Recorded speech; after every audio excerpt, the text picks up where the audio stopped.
We're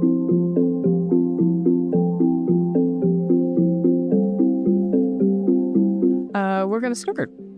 Welcome, everyone. Thank you for joining us for Avoiding the Fangs, a guide to unlocking property tax savings. My name is Pam Page. I'm the Education and Research Advisor at the Ontario Nonprofit Housing Association, also known as ONPHA. So welcome to the podcast stage. This year, we're excited to bring the ONPHA Opening Doors podcast experience live at the conference. Some of you might remember our very first episode at last year's trade show. Since then, we've produced several more episodes covering key topics from using data to tackle housing challenges to strategies for growth through acquisitions and more. The goal of our podcast is to highlight the incredible achievements within our sector and share actionable insights for housing providers adapting to a changing world. So, how to participate? Today's session will be recorded live, so please use your headsets to join in. And don't forget to have your phone handy to ask questions through the ONPHA Events app. And make particular attention to ask your questions through the Q&A tab and not through the chat. I'm pretty sure everybody's logged into the ONPHA Events app. If this is your first time logging in, you'll be prompted to create a password. And again, use your app to submit questions for today's session. And also take a moment at the end of the session to fill out the feedback survey. We hope you enjoy today's unique experience. So we have with us today Sarah Button and Maurice Martin. Sarah Button is the Executive Director of the Centretown Citizens Ottawa Corporation.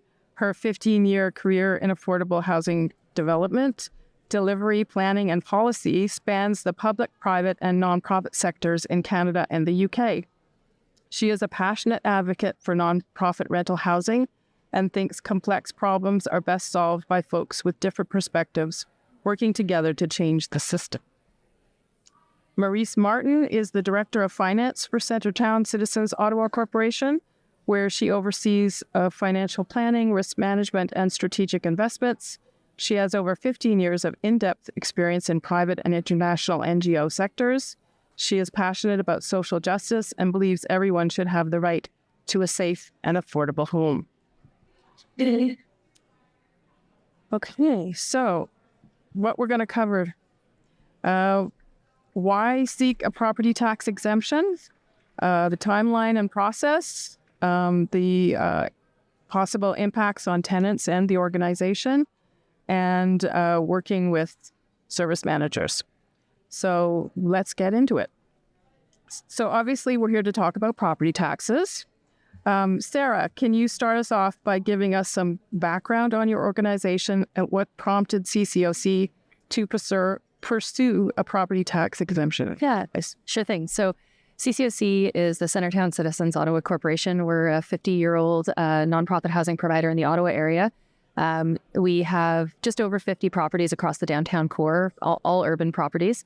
And of those 54 properties, 19 of them are Housing Services Act properties, so provincial properties under the provincial portfolio. And like everyone, we're facing the expiry of those provincial operating agreements. The first handful have already expired, and all but 2 will have expired by the end of 2027. And so that's one of the really key challenges facing the organization right now. Around 2018, 2019, we started grappling with this as an organization in real detail. And at that time, property taxes represented about 15% of CCOC's annual budget. So it's a pretty significant portion. And despite being a nonprofit serving low and moderate income folks, over half our units are subsidized. We were basically being assessed at regular downtown values like condo developers, like private market developers. And so we started to think about, is there something we can do around this property tax situation? Because it's a big budget line. The tax assessment algorithms, they look at your addresses, and because, like I said, almost all of our properties are in the downtown core, they're valuable properties. They just are, right? They're really nice pieces of land in great locations. And a lot of the peers in the sector, if they are charitable organizations or municipal housing providers, municipal properties, then they already have property tax exemptions or tax exemptions through those routes, but it's not automatically extended to nonprofits. So we decided to pursue property tax exemptions or reductions in 2019, coming out of a long-term financial planning exercise. And so this is where you get the name of the podcast from, Avoiding the Fangs. This is what our long-term financial plan looked like around 2019. We sat around the boardroom and we went, oh no, this is not great. Those are big spikes below where you want to be. And at that point, when we first put this long-term plan together, we were looking at EOA that was still about 4 years away, right? None of our properties had expired yet. It was unknown what the format would be, but we knew that there were major capital repairs required. We knew we needed to smooth out this graph. And so this kind of lovingly became known as the Fangs. Maybe not lovingly, but it's definitely known as the Fangs. We also knew at that time that our expenses were growing faster than our revenues. And we knew that the 2020 decade was going to be a really critical period for us organizationally. So in 2019, that fall, we identified some priority areas to focus on that would help smooth out the Fangs and ideally bring that whole line up into the positive, out into the beautiful future. And especially as Housing Services Act properties are coming off agreements, we needed to work this out. So what is the dimension of new agreements? There's a dimension of long-term financial sustainability here. And this would have and could have a really major impact on our long-term financial stability, as well as immediate budget impacts, like right out of the gate. So we decided to go after this. All right. So I can only assume that this was not an easy process and evolved over time. Maurice, can you tell us where you started and how did CCOC start exploring this? Sure. Prior to 2019, we have been pursuing the property tax rebate essentially through appealing our property assessed value with the Assessment Review Board. And the premise really was that we were not charging the top dollar for our housing unit. And as such, the property assessed value then were overstated. And in consequence, then the tax property that we're being assessed with were also overstated. So we engage outsource to help us with that process, whereby we will provide like the regular our tax bill, rent rolls, and income statement for a handful of the properties that we selected that went through that process. And they took care of building the case, doing the hearings with the Assessment Review Board. And when the settlement offers were on the table, then we have that conversation, is giving them instruction whether we go ahead or not. We were somewhat successful with that approach. We did get some rebate for those properties. They were fairly modest. But you have to do this on a recurrent basis every single year. And the way artist fees work, if they achieve the savings, then their fees were a cut of the savings. And so if you have to do this every year they're taking 40% cut of the savings. And so we needed another approach that allow us to have the rebate at the portfolio level. And with savings that are more sustainable, that gives us a bit more predictability for our costs, our property tax cost. So then we went the second route, which was pursuing the tax exemption through the Ontario Superior Court. One thing I didn't mention on the previous slide, it still takes us quite a bit of time to achieve those rebates. The cycles, the faster is a year, upwards to 2. So we're already pretty much familiar with having to be patient with those process. In 2019, with the strategy going through the court, we did a preliminary assessment with Gowlin, which was the legal counsel that we work with this strategy just to assess whether we had a good claim, whether it would be valid to pursue. And they thought we did have a good one. We were in uncharted territory, as Sarah alluded to, being a non-for-profit and pursuing the tax exemption. It wasn't, it has never been done.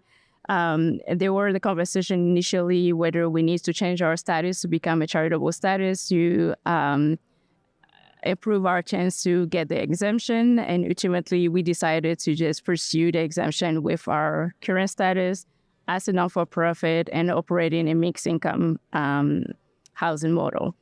So then in 2020, we did a preliminary assessment in 2019. In 2020, we commenced the court application. We initially did the application for one building. We're trying to pilot it.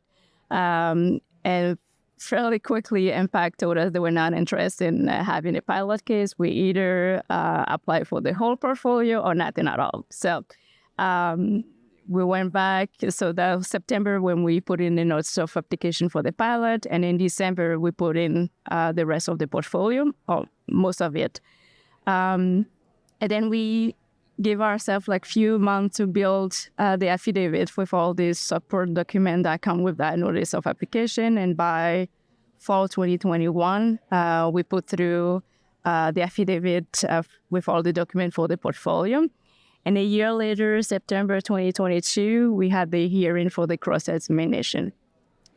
When we were going through the assessment review board, all the hearing were all taken care of by Altus. For this one, CCOC had to be in court. We do have the lawyers there to assist, but really we were the one being cross-examined. Yes, sir. And then following that cross-examination, there's a lot of back and forth, providing additional information, asking, responding to follow-up questions. And then thankfully in October 2022, we got a settlement offer. So that was a very pleasant milestone in that journey. And we decided to accept that settlement. But even with the settlement, you still need a court decision to make it official. So we needed to wait again for that judgment for the court to make it official. And it's with that judgment that the city then processed the tax refund. We got notification around February that they did get the tax judgment and confirmed that we'll be entitled to receive in tax refund. And then we still have to wait a little bit. By July 2023, we finally got our money. So it's been a 4-year journey in between the notice of application and getting the fund, about 2.5 years. So it had to be very, very, very patient through this process, but it did pay off. So yes. And how many times along the way did we sit down as a team and go, we did it, but we don't have it. We did it, but it's not official yet. Yes. Like 3 or 4 times. Yes. That's great. It sounds really comprehensive. Could you talk about what other housing providers might expect if they were to seek a similar exemption? Sure. I think there's sort of 2 layers on this one. I think, at the macro level, we had to demonstrate basically 4 principles for each property. And so one of the exemptions provided for in the Tax Assessment Act, it exempts lands owned, used, and occupied by any charitable, nonprofit, philanthropic corporation organized for the relief of the poor. So there's kind of some principles embedded in this language about exemptions. But basically, we had to dig into what that sentence was saying and demonstrate that we met each of those criteria. So we had to demonstrate that we are organized for charitable purposes, organized for the relief of the poor, supported by public funds, and that the land we occupy is fully owned, used, or occupied by CCOC. And so this is an interesting one because we are a nonprofit. And so right out of the gate, you're like, are you organized for charitable purposes or no? And so that's where we get into the really detailed, heavy lift part. It sounds straightforward when I roll it up. Like there were 4 things and we had to do that for every building. But the lift on a building by building basis was really substantial for the team. And that is where I will let Maurice speak again to that because that assembling the required documents and evidence is something that if you are contemplating this, you really need to be prepared for that and make sure that you've got your documents and your supporting evidence really, really well in order. Right. And in our application, we did throw in over 45 properties. And again, the exemption is not at the corporate level, it's really at the property level. And for each property, you need to demonstrate those 4 criteria.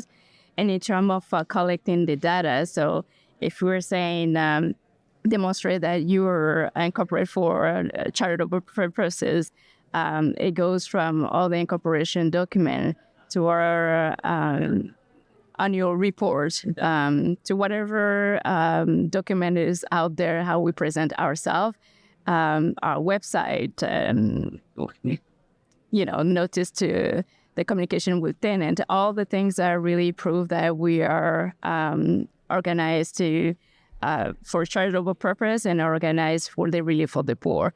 The relief for the poor, again, is there's not a clear set of a clear set of how you define poor, but where we needed to demonstrate for each of our properties through the rent roll, it shows what our market rent is versus what the tenants were paying. And across the portfolio, we have a different type of subsidies. There are some properties that have really deep affordability and some that are somewhat in the middle. But again, our model is a mixed income, and that's what allows us to be able to sustain those subsidies across the portfolio. So for each of the properties, providing that information along with the average income for the household within those properties. And then in terms of how we support it by public funds, that goes from the rent supplement agreement that we have, the capital contribution agreement that we have, anything that you can think of that really provide funding. We needed to provide all those old agreements, find them, and have them all sorted or organized for each one of those properties. And then also demonstrating that we do have a portion of our households that are supported by partners that we have various partnership with within the Centretown, whether it's Options by Town or Bruce House, and there's so many other partners that we do work with that support alternate in our properties. So we needed to as well provide all those agreements and a bit of storytelling of what we do with them, how they come alongside us. We talk about the rent rolls, definitely the tax bills. We do have also land lease with either CMHC or the city. So even though the buildings on top of those land were built by us, those leases are sort of long-term and the land is not owned by us. But we still need to be demonstrating that we're using and occupying those buildings. The nice thing about the municipal land and the crowd land is in pursuing the exemption, we could go with being assessed as though the tenant were the owner. We did not get that fortunate with land that we leased from the United Church, for example. We did not get the exemption for it. But for all the other properties that were on crown lands or land owned by the municipality, we were able to get the exemption for that. And maybe also worth flagging, we did put through most of our properties, some that we intentionally left out, that included properties where the average household income were quite high, because our mandate is to provide housing for the low and moderate income people. So anything that is out of that income range, we didn't put them in.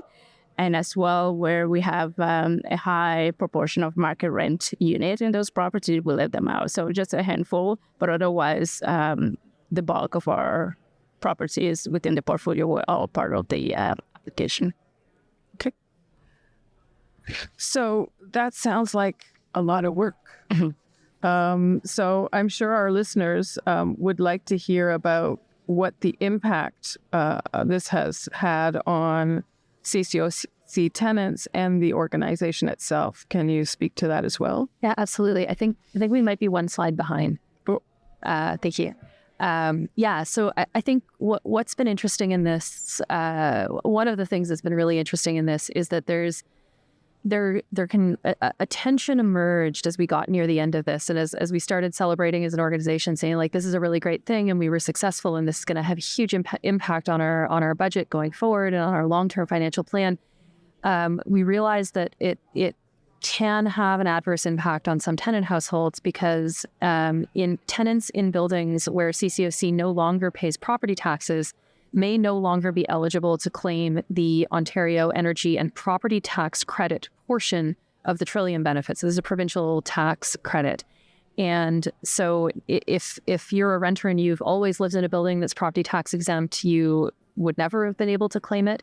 But where there was a change in status for us, and that change in status was retroactive, it impacted tenants on a go-forward basis, and also potentially tenants who were affected by the retroactive effect of this exemption in the case where they were audited. And so this introduced a really challenging wrench, honestly, quite late in the process after it was a done deal.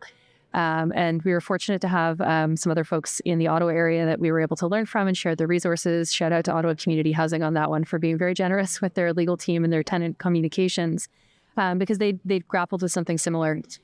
And so this brought some really, some conversations around mission and values and how do we operate as an organization into the conversation.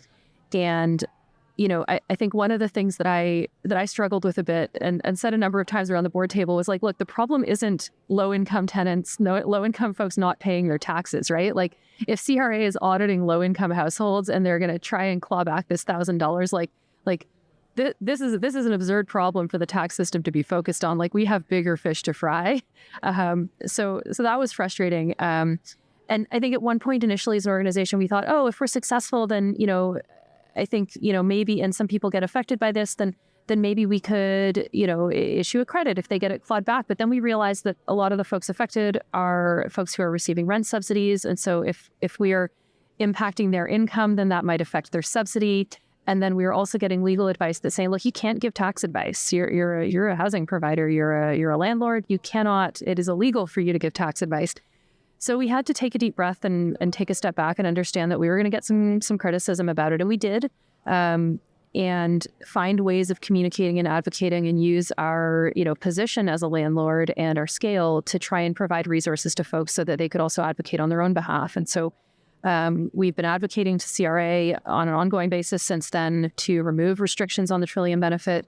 We've been asking the province to remove that restriction. We've never received a response for what it's worth from CRA on this issue. And as far as we know, this issue of auditing tenants for previous years after we received the exemption where the CRA might try and do a clawback, as far as we know, it's single digits, well below 10 folks who are affected. And that's been tough, honestly, to navigate. And there's no perfect answer to it. Going forward, the information is clearly on folks' rent receipts every year. We did a communication about it in our newsletter, some information about it on the website. Just, communicate. I think the other thing that was interesting from an organizational expectations perspective, that maybe came in a less acute form of criticism, was this.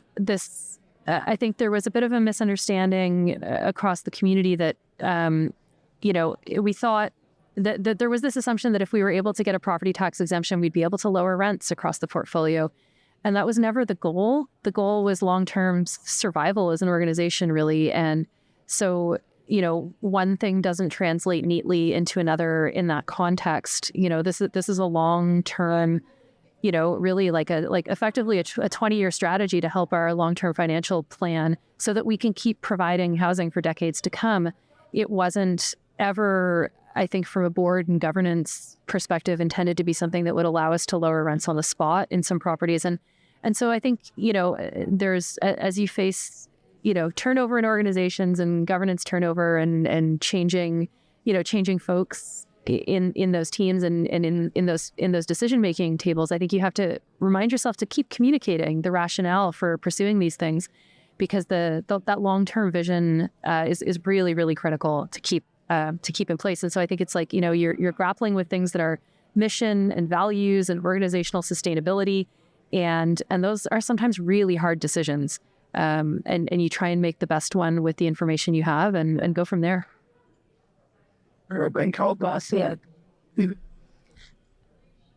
Maurice, did you have something to contribute? Yes, I wanted to speak to the impact further on the organization. So in terms of the exemption that we're able to achieve, that gives us about a saving of about $1 million a year, increasing over time to about $3 million. And why over time? Because we still have properties in the provincial reform portfolio that still have mortgage on. And in that portfolio, the service manager is the one that is responsible for covering for the property tax. But eventually, once those mortgage end, then we no longer have that assurance that the property tax will be covered. So we make sure when we did our application to include those properties in as well to get the tax exemption. But again, getting the exemption is certainly a big win for us. It allows us to level out the fangs. The long-term planning or chart looks a bit better, but it doesn't resolve the issue altogether.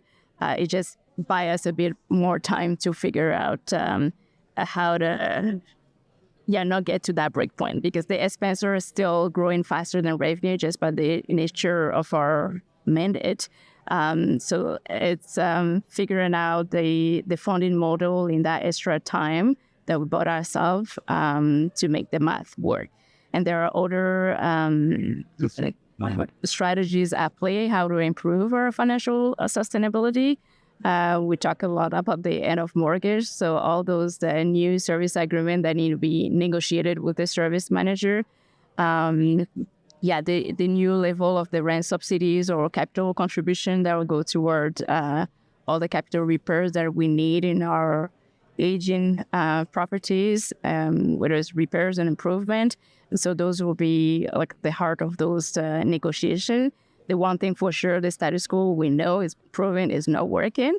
So we certainly are not going in expecting, to keep doing the same thing that we do, especially for the properties where we have deep subsidies, where we need to have the funding that comes with it.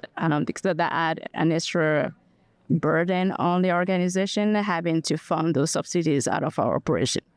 The other two, we've been thinking refinancing to have the capital to do all the improvement work in the portfolio. But again, we can really refinance if there's no revenue to service the new debt. So those service agreement, new service agreement is going to be key in freeing the reserves that are tied now with subsidies to be able to put toward getting new capital, leveraging our current portfolio.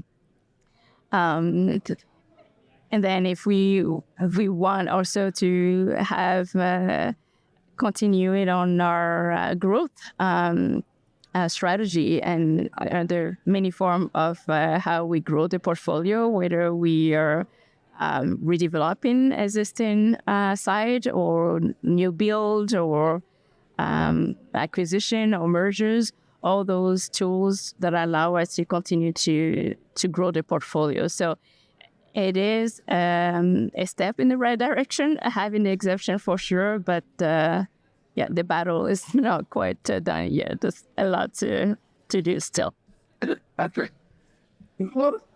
So, as you say, there's clearly a lot to consider as organizations embark on this. Can you zoom out one more level How has this informed how you work with your service manager, the City of Ottawa, and what might other organizations learn there? Yeah, and that's a great question. I mean, clearly this is something that we kicked off in 2019, and the world has changed substantially since then, right? This is a process 5 years ago, and so and we're still understanding, I think, the full impact. And in terms of working with the city, I think we're still not quite sure what the picture looks like. The city's told us that they're waiting for delegated authority to negotiate mid-25 on new service agreements. But we also know that other service managers are at a bit of a different place. So if you're thinking about this, your mileage may vary. Check in with your service manager and see where they're at. But what's interesting as well for us is that we don't know how the fact of CCOC having received this property by property exemption might affect those negotiations going forward, whether it's a factor in assessing our applications, for example, for COCHI funding, for applications for new developments, what and how and if this might be playing into the city's decision making when they're considering how to allocate the money, the limited funds across the social housing sector in Ottawa. We also don't know really what the impacts are for new construction. So we've added a couple of properties to our portfolio since we received the settlement in 23. And we've had to go through individual application processes to add those to the exemption, right? It's not a corporate exemption. It runs building by building. So in our case, with a big, complicated and growing portfolio, we don't exactly know how the city is going to consider that or what exactly MPAC's expectations are going to be as we go forward on this. I think the other thing that's worth saying is that, we do have a great relationship with the City of Ottawa, with our service manager here. They're an excellent partner. But the housing part of the city is a different part of the city from the tax part of the city. And so that's probably something also important to get your head around before you embark on this is, which bits of the city of your service manager do you need to be in contact with as you're trying to navigate your way through it? Because they may have different assumptions about how to handle housing funds, how to handle property taxes, how to handle exemptions. The other thing that's interesting, I think, in the Ottawa context and probably coming in other jurisdictions across the province, especially with the Housing Accelerator Fund and some of this even provincial change around, trying to get more housing. What is it? Get more housing built more faster. There's a new thing. So the City of Ottawa is working towards a property tax exemption bylaw, which is awesome and wonderful and an excellent initiative. And I am hugely in support of that. But based on what we know right now about the direction that bylaw is going, we're likely going to continue to rely on our MPAC exemption that we obtained through this court process. And for a couple of reasons, because right now it's looking like that MPAC exemption is less administratively burdensome for us, notwithstanding the heavy lifting that we described. The provincial process is still feeling less administratively burdensome once the exemption is in effect. I don't have to provide annual reports to MPAC. We're not sure what their ad hoc future requests might be, but right now it seems like once you've got it, we're good. There's also flexibility around the use of savings. So, with the MPAC exemption, the money that we are saving through that exemption, we can do what we like with it. We're not sure that will be the case under the City of Ottawa's bylaw. We're not sure how that's going to play out yet. And with MPAC, we also know now already, and it's a full tax exemption for the building or reduction in some cases. I guess we can get into the really nitty-gritty details of this, but I don't know how much time we have. But with MPAC, it is a full exemption. And so it's not proportionate to RGI. It's not only related to the units in a building that are subsidized. It's not based on size of unit or square footage or any of these other parameters that might be introduced. It's also crucially not tied to AMR, right? It's about the rents or average market rent. It's about the rents that we're charging and the incomes of the households who live there. And so inherent in that is a little bit more flexibility because it's not trying to cap our market. You can't see air quotes if you're listening to this audio only, but I'm making air quotes around market rents. Right. So we got this MPAC exemption on some sites with 50% subsidized units and some sites with 70% subsidized units. And that runs with those properties now. And that's great. That gives us quite a bit of flexibility. Our model is such that whoever is willing to pay our rents can live in our buildings for our market rent units. And, they don't come from a waiting list. And so the MPAC exemption doesn't require us to pull from a wait list. So there's more inherent flexibility in that route for us right now. But a property tax exemption bylaw at the municipal level is a really good move, and I'm fully in support of that. And depending on how things unfold, that might very well be something we rely on for new builds as we look at other options, or, heck, acquisitions, if we can get our head around that. So, it's interesting, right? The city of Ottawa is definitely, come into play in the housing space, and that's good to see. And I think we're still seeing them stick the landing on some of the details. So I think if I'm summing up now, I think that's where we're getting to. Like, this is a really good thing to do, and I would really recommend you do it. We're a fairly large provider. Marie said more than 45 properties in this portfolio that we submitted. I was chatting about a case study with another provider recently, and if they are able to obtain a property tax exemption, they're looking at being able to finance a new development in like 3 years, like themselves. And that's wild, because that if you are a smaller provider and your property taxes are a significant portion of your budget, for us it was about 15, but other organizations that maybe an even larger slice, you might find yourselves in a very short amount of time with like a great big pile of equity that you can put towards a new build, and that would really change the future picture for you. And so I think it's really, really worth exploring, notwithstanding the heavy lift. Given the data and filing lift, if you're trying to digitize your files or get some filing organized, maybe you can do these things at parallel, because you're going to spend a lot of time in your agreements and your rent rolls and your data. So I think it helps tremendously. It's worth pursuing. It's worth looking into. It's not going to solve everything that we're struggling with as a sector, but it is really essential to consider it. Thank you very much. So we will now take questions. So I'm going to look at these. Oh, I've got a low battery. I don't know, but we'll try to get through this. Okay, so first question. Maurice, do you have hopes that there is a more systemic approach to achieving property tax exemptions or relief, such as a blanket agreement at the municipal level, for example? Yeah, I believe Sarah spoke to that probably after the question came in. So that was the bylaw. That was the bylaw in Ottawa. Yeah, that's the bylaw in Ottawa, and it's still early days. Like I said, there's the. I mean, I don't know how much detail folks want me to go into about a City of Ottawa bylaw, but I think we're still figuring out exactly what the interpretation of that bylaw is and how it will apply to our new builds. It's not a retroactive one. It doesn't apply, to my knowledge, to stuff that's already standing, but it would apply for new builds. I'm going through this. Well, I'm not personally going through this process with MPAC right now. Can this decision be handed down directly by MPAC, or will there need to be court hearings as well? I believe there's an internal process with MPAC if you are asking for a rebate, but in terms of the exemption, it has to go through the court, and eventually the settlement does come from MPAC. But it's still like our legal counsel is kind of the intermediary between MPAC and us. So the first is yes, but I'm not. I guess the question is, I'm not sure if it's the tax exemption. If you're trying not to go through court, I believe there's a route, but it is not something that I'm familiar with. I think probably the other thing worth adding is that part of the reason that we're sitting on stage talking about this is because this was a settlement. There's not a public judgment on this that you can look up.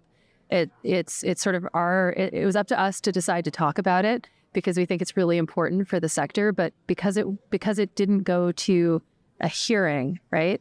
We did a cross-examination. So, but we settled before going to trial, I guess. Mm-hmm.